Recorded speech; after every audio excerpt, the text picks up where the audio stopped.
قرآن کی تلاوت کرے بندہ، قرآن کی تلاوت کرے، خاص طور پہ کسی سورت کے ساتھ خاص محبت ہونی چاہیے. کسی کو الرحمن کے ساتھ ہوتی، مجھے سورت قمر کے ساتھ ہے جس میں بار بات آتا ہے وَلَقَدْ يَسَّرْنَا الْقُرْآنَ لِلذِّكْرِ فَهَلْ مِن مُدَّكِرٍ.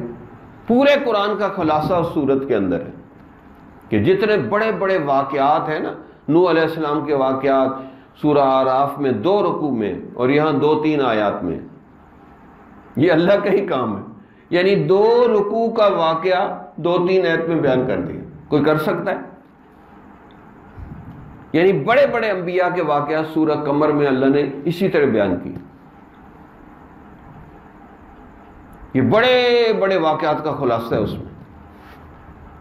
اور پھر ساتھ ساتھ یہ ہے کہ وَلَقَدْ يَسَّرْنَا الْقُرْآنَ لِلذِّكْرِ فَهَلْ مِن مُدَّكِرٍ، کہ بے شک ہم نے قرآن کو سیکھنے، سمجھنے، یاد کرنے کے لیے آسان کر دیا.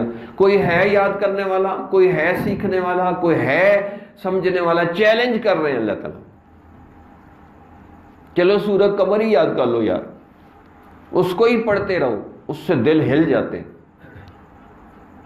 اور اس کے آخر پہ فرمایا ان المتقین فی جنات و نہر فی مقعد صدق عند ملیک مقتدر.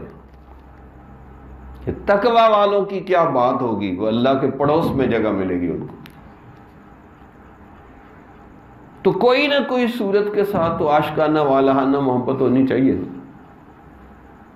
کہ وہ صورت ہر وقت آپ سنتے رہیں سنتے رہیں سنتے رہیں. انشاءاللہ وہ صورت آپ کو جنت میں لے جائے گی. جیسے حضور صلی اللہ علیہ وسلم نے فرمایا کہ سورہ ملک کو ہر امتی کو جو ہے نا اس کے دل میں سورہ ملک ہونی چاہیے، کیونکہ اس میں اللہ نے اپنی شان و شوکت بیان کی، اپنی عظمت و کبریائی بیان کی. کہ جو بندہ، میں نے 30 روایات پڑھی تھی ایک رسالے میں، کہ جو بندہ سورت ملک کو روز پڑھتا ہے یہ اللہ سے بحث مباحثہ کر کے اس بندے کو جنت میں لے کے جائے کہ یا اللہ یہ اپنے قرآن میں مجھے نکال دے یا پھر اس بندے کو جنت میں لے کے جا، یہ روز مجھے پڑھتا تھا. اور اگر اس کو نفلوں میں پڑھ لے، مغرب کے اوابین میں پڑھ لیں، سبحان اللہ، تہجد کے نفلوں میں پڑھ لیں، کیا بات ہے.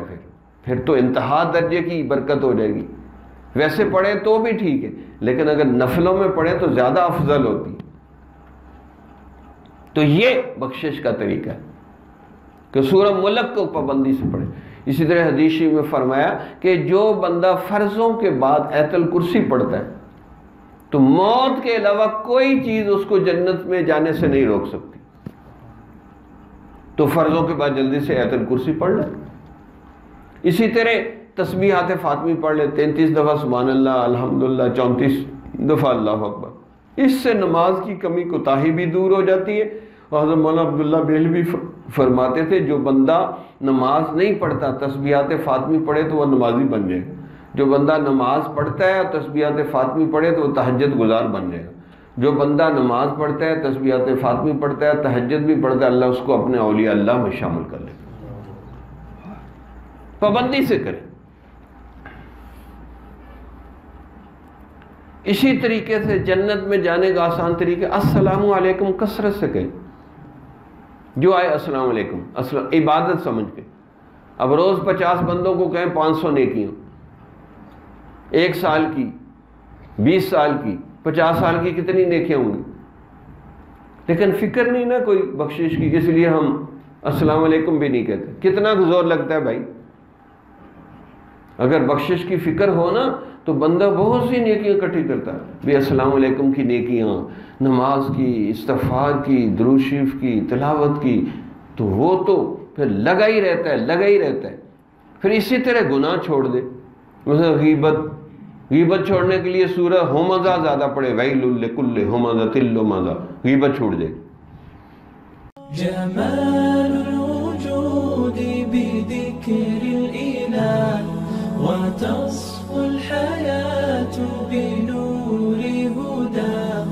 جمال الوجود بذكر الإله وتصفو الحياة